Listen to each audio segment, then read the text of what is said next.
Olá, tudo bem? Lembre-se de se inscrever, deixar o seu like se você curtir e ativar o sino. Estamos falando sobre lei de locações, sobre a Lei 8.245, que trata dos contratos de imóveis urbanos para fins de locação e também os seus aspectos processuais.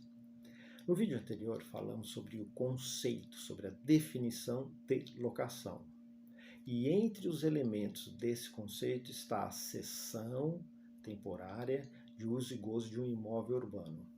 A questão do uso e gozo do imóvel urbano é importante hoje para a gente, porque a gente vai falar sobre o aspecto subjetivo do contrato de locação, ou seja, quem pode ser sujeito de um contrato de locação.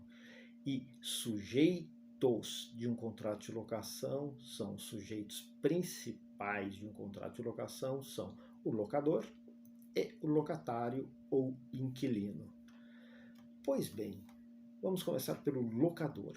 Quem pode vir a ser o locador de um imóvel urbano? Quem pode ser, então, a pessoa que pode assinar como locador um contrato de locação?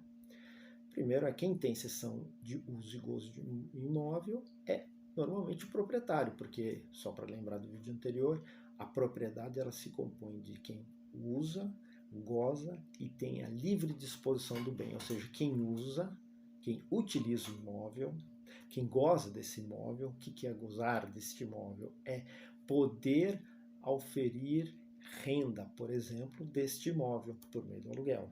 E livre disposição é poder aliená-lo, vendê-lo.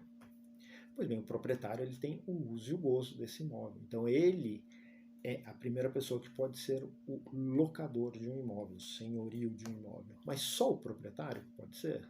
Não, não. Não precisa ter a livre disposição do bem, basta ele ter o uso e o gozo. E quem são as pessoas que podem usar e gozar de um imóvel urbano?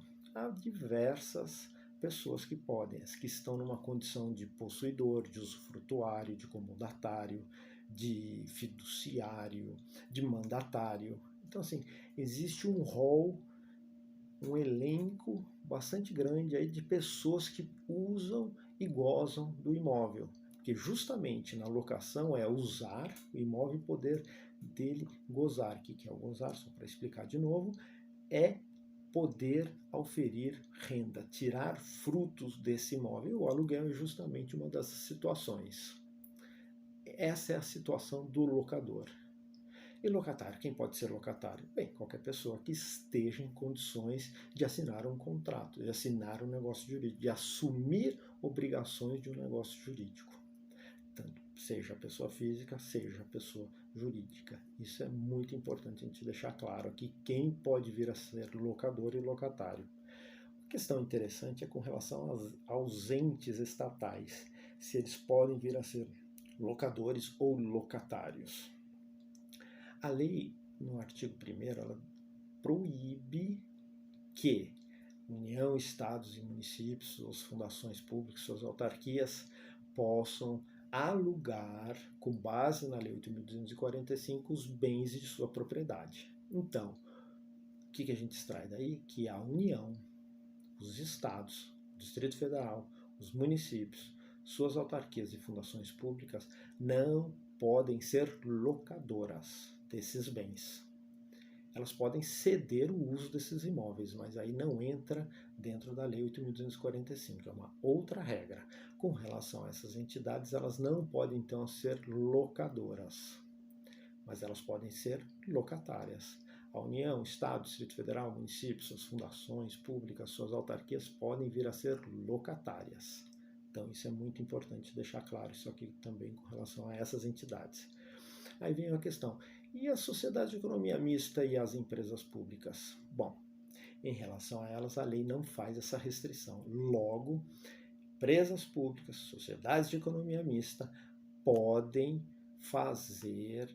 assinar contrato de locação com base na lei de locações, a lei 8.245, dos seus bens, dos bens de sua propriedade ou bens que elas tenham o uso e o gozo. Elas podem ser locadoras desses imóveis e tranquilamente também podem vir a ser locatárias também. Está claro isso daqui? Que bom. Que bom, porque essa questão do aspecto subjetivo é muito importante também para a gente entender o contrato de locação. Bem, por hoje está bom. Espero que você tenha gostado. Não se esqueça de inscrever, deixe o seu like e ative o sino para as próximas aulas. Obrigado e até a próxima.